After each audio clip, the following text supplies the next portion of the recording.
Hills like white elephants.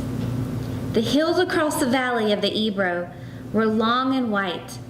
On this side, there were no shade and no trees, and the station was between two lines of rails in the sun. Close against the side of the station, there was a warm shadow of the building and a curtain made of strings of bamboo beads hung across the open door into the bar to keep out the flies. The American and the girl with him sat at a table in the shade outside the building. It was very hot, and the express from Barcelona would come in 40 minutes. It stopped at this junction for 2 minutes and went on to Madrid. "What should we drink?" the girl asked. She had taken off her hat and put it on the table. "It's pretty hot," the man said. "Well, let's drink beer." "Dos cervezas," the man said into the curtain. "Big ones?" a woman asked from the doorway. "Yes, 2 big ones." The woman brought 2 glasses of beer and 2 felt pads. She put the felt pads and the beer glasses on the table and looked at the man and the girl looking off into the line of hills. They were white in the sun, and the country was brown and dry. "They look like white elephants," she said. "I've never seen one." The man drank his beer. "No, you wouldn't have." "I might have," the man said. "Just because you say I wouldn't have doesn't prove anything." The girl looked at the bead curtain. "They've painted something on it," she said. "What does it say?" "Anis del Toro. It's a drink." "Could we try it?" The man called, "Listen," through the window. The woman came out from the bar. "4 reales. We want 2 Anis del Toro." "With water? Do you want it with water?" "I don't know," the girl said. "Is it good with water?" "It's all right." "You want them with water?" asked the woman. "Yes, with water." "It tastes like licorice," the girl said and put the glass down. "That's the way with everything." "Yes," said the girl. "Everything tastes of licorice, especially all the things you've waited so long for, like absinthe." "Oh, cut it out." "You started it," the girl said. "I was being amused. I was having a fine time." "Let's try and have a fine time."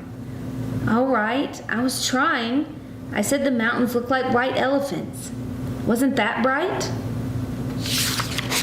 "That was bright." "I wanted to try this new drink. That's all we do, isn't it? Look at things and try new drinks?" "I guess so." The girl looked across at the hills. "They're lovely hills," she said.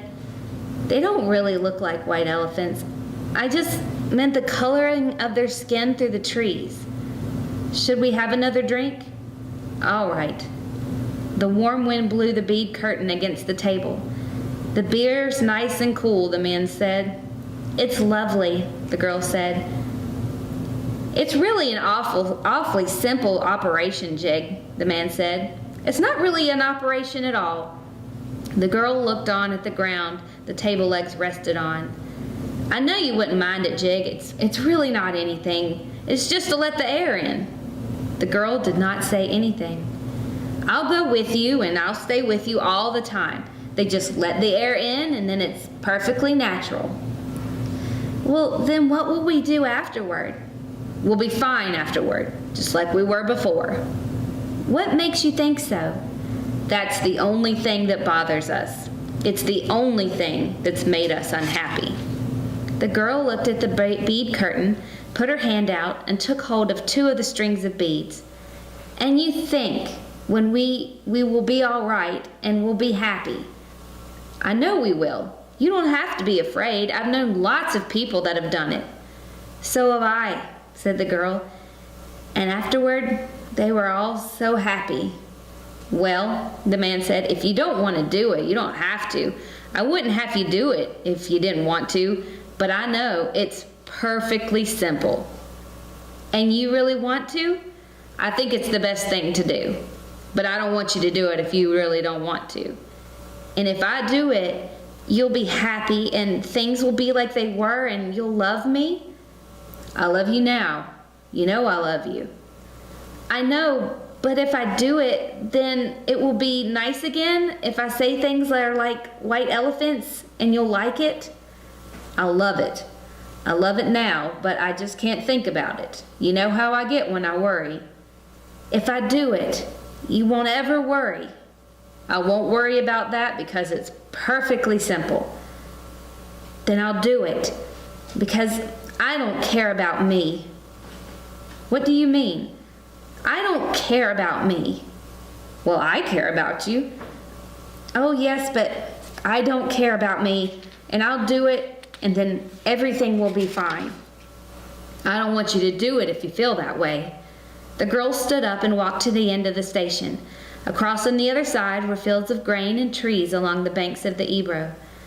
Far away beyond the river were mountains. The shadow of a cloud moved across the field of grain, and she saw the river through the trees. And we could have all this, she said, and we could have everything. And every day we can make it more impossible. What did you say? I said we could have everything. We can have everything. No, we can't. We can have the whole world. No, we can't. We can go everywhere. No, we can't. It isn't ours anymore. It's ours. No, it isn't, and once they take it away, you never get it back. But they haven't taken it away. We'll wait and see. Come on back in the shade, he said. You mustn't feel that way. I don't feel that way. The girl said, I just know things. I don't want you to do anything you don't want to do. Nor that isn't good for me, she said. I know. Could we have another beer? All right, but you gotta realize. I realize, the girl said. Can we maybe just stop talking? They sat down at the table, and the girl looked across at the hills on the dry side of the valley, and the man looked at her and at the table. You've got to realize, he said, that I don't want you to do it if you don't want to. I'm perfectly willing to go through with it if it means anything to you. Doesn't it mean anything to you? We could get along. Of course it does, but I don't want anybody but you. I don't want anyone else, and I know it's perfectly simple. Yes, you know it's perfectly simple. It's all right for you to say that, but I do know it. Would you do something for me now? I'd do anything for you. Would you please, please, please, please, please stop talking? He did not say anything but looked at the bags against the wall of the station. There were labels on them from the hotel where they had spent nights. But I don't want you to, he said. I don't care anything about it. I'll scream, the girl said. The woman came out through the curtains with 2 glasses of beer and put them down on the damp felt pads. The train comes in 5 minutes, she said. What did she say? Asked the girl. The train is coming in 5 minutes. The girl smiled brightly at the woman to thank her. I'd better take the bags over to the other side of the station, the man said. She smiled at him. All right, then come back and we'll finish the beer. He picked up the 2 heavy bags and carried them around the station to the other tracks. He looked up the tracks but could not see the train. Coming back, he walked through the bar room where people waiting for the train were drinking. He drank an anise at the bar and looked at the people. They were all waiting reasonably for the train. He went out through the bead curtain. She was sitting at the table and smiled at him. Do you feel better? He asked. I feel fine, she said. There's nothing wrong with me. I feel fine.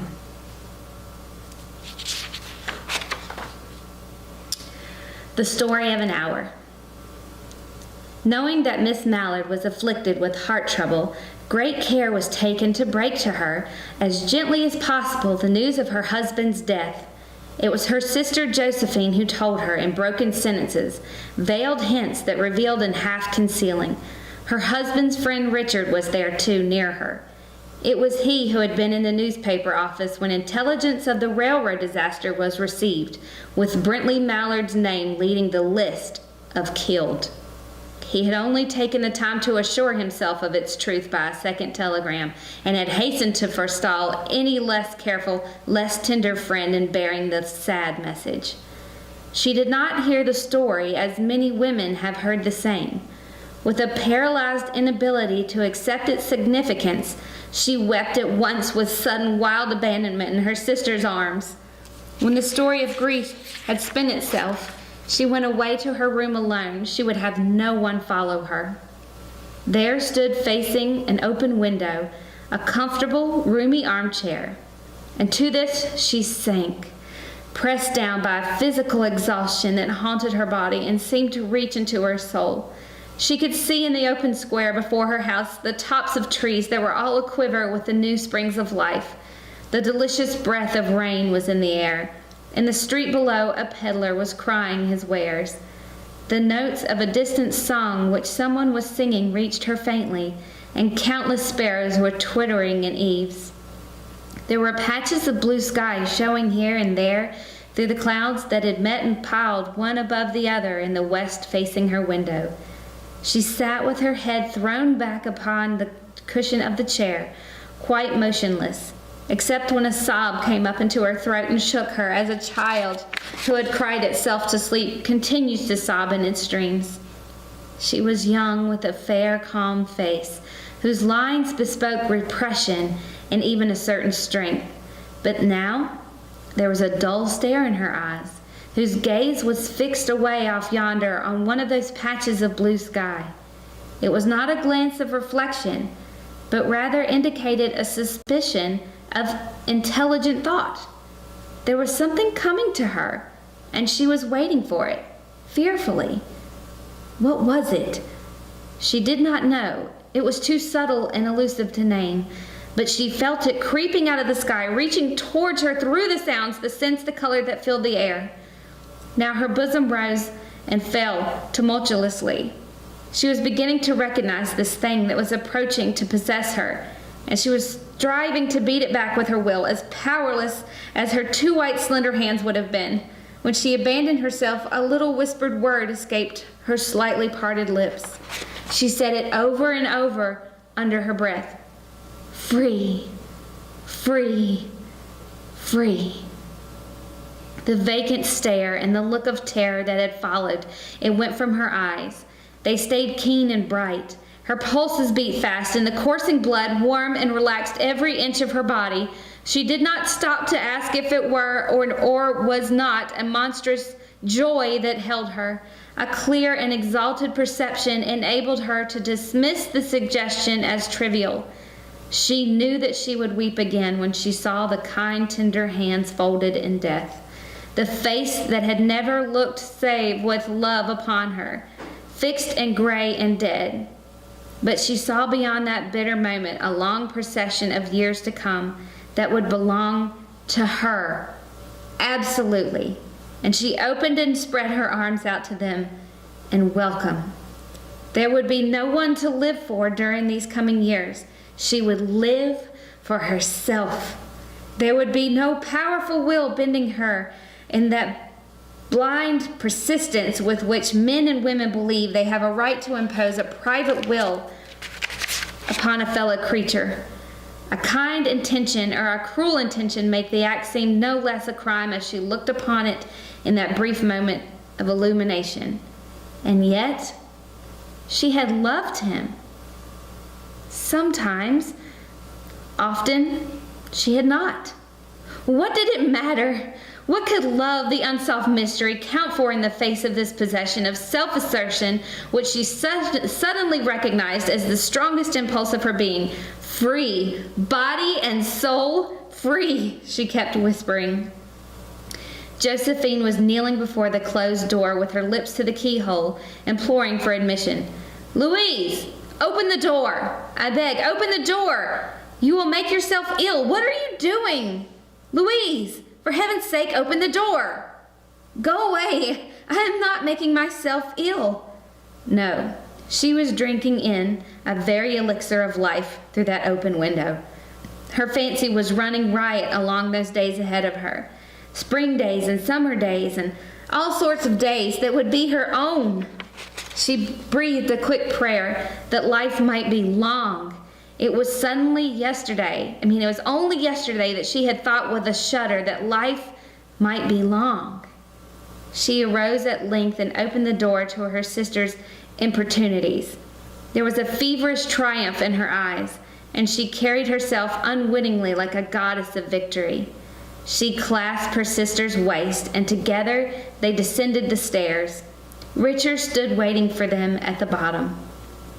Someone was opening the front door with a latchkey. It was Brentley Mallard who entered, a little travel-stained, composedly carrying his gripsack and umbrella. He had been far from the scene of the accident and did not even know that there had been one. He stood amazed at Josephine's piercing cry, at Richard's quick motion to screen him from the view of his wife.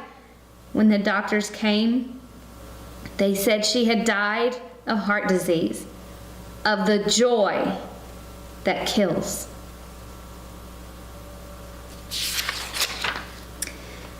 Thank you for joining us this evening. Come back in 2 weeks when our improv group, Theater in the Works, will present a streaming improv show. Subscribe to our YouTube channel and you will get notifications of these events. Like us on Facebook to get more theater news. Good night.